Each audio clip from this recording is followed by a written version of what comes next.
Hello साथीहरु, तपाईलाई स्वागत छ मेरो च्यानल टेक ज्ञानमा। आज म यो भिडियोमा तपाईलाई बताउन गइरहेको छु बोया को M1 माइक को फीचर र अनबक्सिङ म पुरा गरेर हेराउँछु, तपाईलाई रिभ्यू बताउँछु। यो बोया को M1 माइक हो।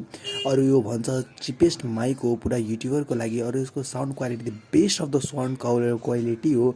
यो महँगो माइक भन्दा पनि राम्रो क्वालिटी हो यसको बोया को M1 माइक मा। आज चाहिँ हामीहरुले पत्ता लगाउँछौं र अनबक्सिङ गर्छौं। मैले दराजबाट पर्चेस गरेको यो माइक हो। कृपया यो भिडियोलाई फुल हेर्दिनु होला। अहिलेसम्म तपाईले मेरो च्यानललाई सब्स्क्राइब गर्नुभएको छैन त्यो पनि गर्दिनु र बेल आइकनलाई क्लिक गर्न नबिर्सिदिनु होला। यिनु हामी स्टार्ट गरिरहेछौं आफ्नो भिडियो। माइक लिएको बोया को M1 माइक यहाँ हेर्न सक्नुहुन्छ तपाईहरु स्क्रिनशट। त्यसपछि यो मेरो नाम यहाँ लेखेर आएको छ। यहाँ तपाईले बिल हेर्न सक्नुहुन्छ जुन आको हो त्यसको प्राइस 1650 रुपैयाँ हो। म यसलाई खोल्छु। यो बोया को M1 माइक हो। यो ओरिजिनल माइक हो। दराजले यसलाई प्रुभ गरेको पनि छ ओरिजिनल माइक हो भनेर। आज म टेस्ट पनि गर्छु यो माइक को। यही बोया लेखेको छ, बोया M1 भनेर माइक लेखिरहेको छ यहाँ। यसमा साइडमा पनि अरु मैले छिटो ओपन गर्छु यो माइकलाई। अरु फिचरहरु तपाईहरुलाई बताउँछु।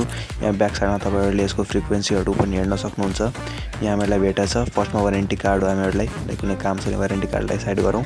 त्यसपछि अरुको कुरा तपाईलाई इन्स्ट्रक्सन भेट्छ बोया माइक कसरी युज गर्ने अरु सबै कुराहरु यो कुराहरु। त्यसपछि यहाँ लेदरको कभरमा बोयाको आफ्नो माइक हो एकदम प्रुफ। अरु यहाँ सल्फाइड हो यो, यसलाई कुनै काम छैन यसको। र यहाँ हेर्न सक्नुहुन्छ हामीहरुको सामानहरु, यहाँ ब्याट्रीहरु थियो। अब म बोयाको माइकलाई खोल्छु। यो यसको तार एकदमै लामो छ। यसको वायर 60 मिटर भन्दा पनि लामो छ। यसमा क्यामेरा पनि तपाईले लगाउन सक्नुहुन्छ यो माइकलाई। र यहाँ म यसलाई खोल्छु यो प्लास्टिकलाई। र यसमा हामीहरुको स्पन्जको त्यो छ जुनबाट हामीलाई साउन्डलाई एकदम क्लियरबाट सुन्न सक्नुहुन्छ तपाईहरुले।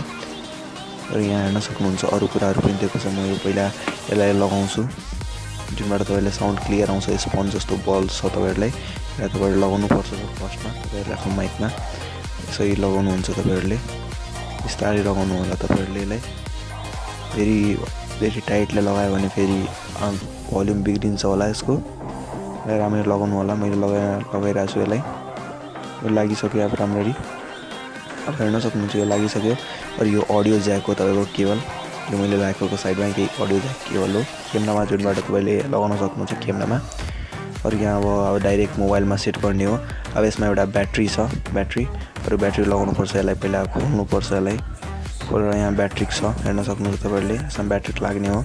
ब्याट्री यसमा 3.5 को ज्याक ब्याट्रीको सानो ब्याट्री यसमा दिएकै छ। यहाँ तल दिएकै छ ब्याट्री। म ब्याट्री खोलेर यसमा लगाउँछु। ब्याट्री यहाँ खोलिरहेको छु। यहाँ लगाउँछु म ब्याट्री यसको। यहाँ सिम्पली तपाईहरुले प्लस साइडमा लगाउनु होला। माइनस दिएकै छ त्यसरी नै जसरी इन्स्ट्रक्सन दिएको छ त्यसरी तपाईले लगाउनु होला ब्याट्री यसमा। ब्याट्री यसमा लगाइरहेको छु म। राम्ररी लगाउनु होला ब्याट्री यसको र बिस्तारै लगाउनु होला। ब्याट्री लाग्यो ब्याट्री। मलाई क्लोज गर्दिन्छु। भयो यसको क्लोज पनि। अब हेर्न सक्नुहुन्छ यही हो बोयाको। अरु यसमा साइडमा अप्सन पनि दिएको छ यो क्यामेराको अप्सन। र तपाईलाई स्मार्टफोन छ भने स्मार्टफोन र अफ अरु स्ल्याश स्मार्टफोन लेखेको छ त्यसमा तपाईले सेलेक्ट गर्नु होला। यदि स्मार्टफोन युज गर्नुहुन्छ भने यही यो बोयाको स्पन्ज माइक मलाई तपाईले टेस्टिङ गरेर हेरिरहेको छु कस्तो। म यहाँ कनेक्ट गरिरहेको छु आफ्नो मोबाइल फोनमा। तपाईले अब यसको भोल्युम तपाईले सुन्नु होला कस्तो छ भनेर तपाईले तल कमेन्ट गर्नु होला। हेलो यस्तै भोल्युम तपाईलाई सुनाउँछ आफ्नो। जो यो बोयाको माइक तपाईले M1 माइक तपाईले ट्राई गर्नुहुन्छ। एकदम राम्रो माइक हो। तपाईलाई साउन्ड सुनाइरा होला क्वालिटी कस्तो छ साउन्डको तपाईहरु तल कमेन्ट गरिदिनु होला। साउन्डको बारेमा कमेन्ट गरिदिनु होला। एकदम राम्रो साउन्ड छ यसको बोयाको। एकदम सफ्ट माइक हो। नम्बर 1 माइक हो युट्युबरहरुको लागि। र तपाईहरुले टिकटक पनि भिडियो बनाउनुहुन्छ त्यसको लागि पनि एकदम नम्बर 1 माइक हो। यसलाई बाइ गर्नु होला दराजबाट। Thank you for watching my video guys.